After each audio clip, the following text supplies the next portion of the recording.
In 2016, I moved to Toronto from Montreal. I remember just being in the car on my phone, trying to get my thoughts out, and I wrote a line. In my heart, I fear that no one at C3 Toronto will want to be my friend. That was a real fear of mine, leaving community and friends back in Quebec and coming to a brand new city.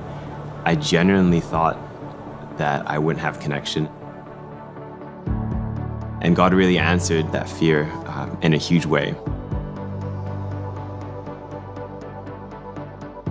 So as the next steps, and there was an invitation to join a team, and I was kind of like weighing the balance, like, should I join, should I get involved? I'm not sure. But I took that step of faith. I felt like God was calling me to do that. And so I joined the hosting team.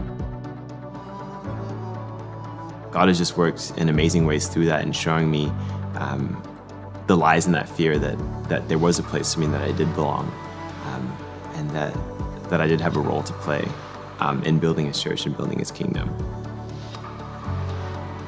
Kind of think of it as like, take a kid to work day. God's my dad, and He's got all this stuff going on. He's saving people, He's teaching people about Himself, He's redeeming the city, and He literally says, hey, do you want to come to work with me? Do you want to tag along?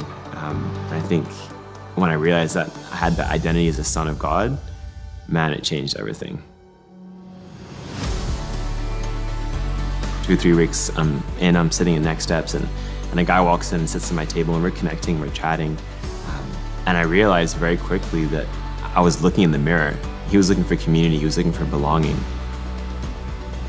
I think what God really taught me through that is you can sometimes be the answer to your own prayer, and you can be sitting, waiting and wondering when God's going to show up. Or you can take a step of faith and fill the gap which you're yearning for. And looking at where I am now and where God has brought me, I know that I do belong, that I am His son, and that I have found community.